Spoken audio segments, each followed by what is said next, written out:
ಎಲ್ಲರಿಗೂ ನಮಸ್ಕಾರ. ಮತ್ತೊಂದು ವಿಡಿಯೋಗೆ ಸ್ವಾಗತ. ನಾನು ನಿಮ್ಮ ಡಾರ್ಲಿಂಗ್ ಧನು. ಮುಖ್ಯವಾಗಿ ನಿನ್ನೆ ಒಂದು ಟಾಸ್ಕ್ ಅಲ್ಲಿ ಅಶ್ವಿನಿ ತಂಡ ಗಿಲ್ಲಿ ತಂಡ ಅಂತ ಆದಾಗ ಅಶ್ವಿನಿ ತಂಡ ಅವ್ರು ಗೆಲ್ತಾರೆ. ಮತ್ತೆ ಎರಡನೇ ಟಾಸ್ಕ್ ಇವತ್ತು ನಡೆಯುತ್ತೆ. ಆ ಟಾಸ್ಕ್ ಅಲ್ಲಿ ಗೆದ್ದಿದ್ ಯಾರು ಗೆದ್ರು, ಮತ್ತೆ ಮುಖ್ಯವಾಗಿ ಕ್ಯಾಪ್ಟನ್ ಕಂಟೆಂಡರ್ ಆಗಿ ಯಾರು ಸೆಲೆಕ್ಟ್ ಆದ್ರು, ಟಾಸ್ಕ್ ಎಲ್ಲ ಪರ್ಫಾರ್ಮೆನ್ಸ್ ಎಲ್ಲಿ ಇತ್ತು. ಗಿಲ್ಲಿದು ತುಂಬಾ ಅತ್ಯಾಯ್ತು ಗುರು, ತೀರಾ ಸ್ವಲ್ಪ ವರಸ್ಟ್ ಆಗಿ ಆಡ್ತಾ ಇದಾರೆ. ಇದೆಲ್ಲ ಪ್ರತಿ ಟೈಮ್ ಅಲ್ಲಿ ಎಲ್ಲ ವರ್ಕ್ ಆಗಲ್ಲ. ಒಂದ್ಸಲ ಎರಡ್ ಸಲ ಇರುತ್ತೆ. ಪ್ರತಿ ಸಲ ಕಂಟೆಸ್ಟೆಂಟ್ ಗಳನ್ನ ಒಂದ್ ರೀತಿ ಮಾತಾಡೋದು, ಟಾಸ್ಕ್ ಅಂತ ಬಂದಾಗ ಸ್ವಲ್ಪ ಓವರ್ ಆಗಿ ಮಾಡೋದು. ಅಲ್ಲಿ ಟಾಸ್ಕ್ ಆದ್ಮೇಲೆ ಹೋಗಿ ಡಿಸಿಷನ್ ತಗೊಂಡ್ಬೇಕಾದ್ರೆ ಕರೆಕ್ಟ್ ಆಗಿ ತಗೋಬೇಕು. ಇಲ್ಲ ನಾನು ತಗೊಳೋದೇ ಇಲ್ಲ, ಏನಾಗ್ಲಿ ಅಂತ ನಿಂತ್ಕೋಬೇಕು. ಬಟ್ ಟಾಸ್ಕ್ ಒಂದು ಸ್ಟೇಟ್ಮೆಂಟ್ ಪಾಸ್ ಮಾಡ್ಬೇಕಾದ್ರೆ ಅದೇ ವಿನ್ನಿಂಗ್ ಮೂಮೆಂಟ್ ಹೇಳ್ಬೇಕಾದ್ರೆ ಸ್ವಲ್ಪ ಓವರ್ ಆಗಿ ಆಡ್ತಾ ಅಂತ ಅನಿಸ್ತಾ ಇತ್ತು ಲೈವ್ ಅಲ್ಲಿ ಖಂಡಿತವಾಗ್ಲು. ಮತ್ತೆ ವಿನ್ನರ್ ಯಾರಾದ್ರೂ, ಕಂಟೆಂಟ್ ಯಾರಾದ್ರೂ ಅಂತೆಲ್ಲ ಮಾತಾಡೋಣ. ದಯವಿಟ್ಟು ಚಾನಲ್ ಯಾರು ಹೊಸ ನೋಡ್ತಿದ್ರೆ ಮಿಸ್ ಮಾಡ್ದಾನೆ ಸಬ್ಸ್ಕ್ರೈಬ್ ಮಾಡಿ, ಲೈಕ್ ಮಾಡಿ, ಶೇರ್ ಮಾಡಿ. ಮುಖ್ಯವಾಗಿ ಟಾಸ್ಕ್ ಅಂತ ತಗೊಂಡಾಗ ಈ ಟಾಸ್ಕ್ ಅಲ್ಲಿ ನಮ್ಮ ಕಾವ್ಯ, ರಾಶಿಕಾ ತುಂಬಾ ಅದ್ಭುತವಾಗಿ ಆಟ ಆಡ್ತಾರೆ ಗಿಲ್ಲಿ ಟೀಮ್ ಇಂದ.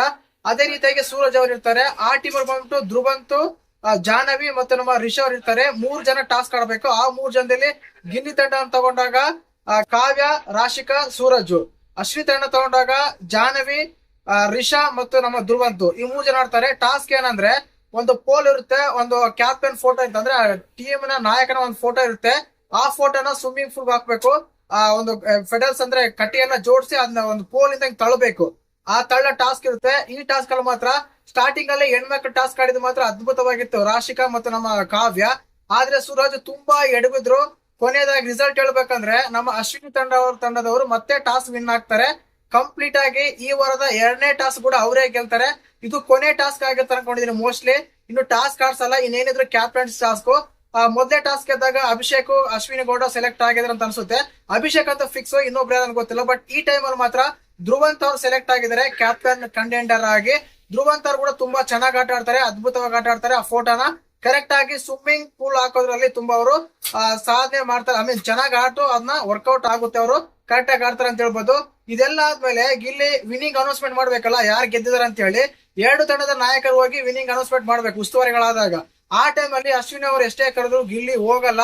ಅಲ್ಲಿ ಏನ್ ಮಾಡಿದ್ರೆ ಅಂತ ಗೊತ್ತಿಲ್ಲ, ಬಟ್ ಕಟ್ ಮಾಡಿದ್ದಾರೆ. ಒಟ್ಟಂತೂ ಗಿಲ್ಲಿ ಮೊಂಡಾಗಿ ಕುತ್ಕೊಂಡಿದ್ದ, ನಾನು ಹೋಗಲ್ಲ, ನಾನು ಬರಲ್ಲ, ಅನೌನ್ಸ್ಮೆಂಟ್ ಮಾಡಲ್ಲ, ನಾನು ಕರಿಬೇಕು ಅವರು, ನನ್ನ ಹತ್ರ ಬರ್ಬೇಕು ಅವ್ರು ಅಂತ ಹೇಳಿ. ಇದು ಸ್ವಲ್ಪ ಓವರ್ ಆಗಿ ಆಡ್ತಾ ಇದ್ದ, ಓವರ್ ಆಗಿ ಮಾಡ್ತಾ ಇದ್ದ ಅಂತ ಹೇಳ್ಬೋದು.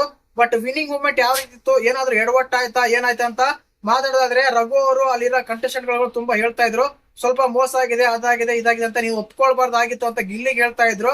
ಬಟ್ ಅದೆಲ್ಲ ಓಕೆ, ಒಪ್ಕೊಳ್ಬಾರ್ದು, ಒಪ್ಕೊಳ್ಳೇಬಾರ್ದು. ಅದಾದ್ಮೇಲೆ ವಿನ್ನಿಂಗ್ ಮೂಮೆಂಟ್ ಕೊಡ್ತೀನಿ, ಅದಾದ್ಮೇಲೆ ಎಲ್ಲ ಹೋಗಿ ನಾನು ಮಾತಾಡಲ್ಲ, ನನ್ನ ಹತ್ರ ಬರೋಕು, ಅವ್ರ ಹತ್ರ ಹೋಗ್ಬೇಕಂತೆಲ್ಲ ಹೇಳ್ದು ತುಂಬಾ ತಪ್ಪಾಗುತ್ತೆ. ಅದೇ ರೀತಿಯಾಗಿ ಸ್ವಲ್ಪ ಕಾವ್ಯ ಹತ್ರ ಆಗಿರ್ಬೋದು, ಅಲ್ಲಿನ ಕಂಟೆಸ್ಟ್ಗಳ ಹತ್ರ ಆಗಿರ್ಬೋದು, ಸ್ವಲ್ಪ ರೂಡ್ ಆಗಿ ಬಿಹೇವ್ ಮಾಡ್ತಾ ಅಂತ ಅನಿಸ್ತಾ ಇತ್ತು.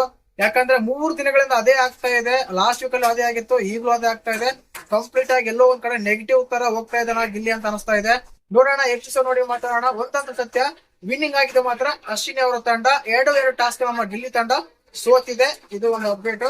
ವಿಡಿಯೋ ಲೈಕ್ ಮಾಡಿ, ಶೇರ್ ಮಾಡಿ, ಸಬ್ಸ್ಕ್ರೈಬ್ ಮಾಡಿ. ಜೈ ಹಿಂದ್, ಜೈ ಕರ್ನಾಟಕ. ಮತ್ತು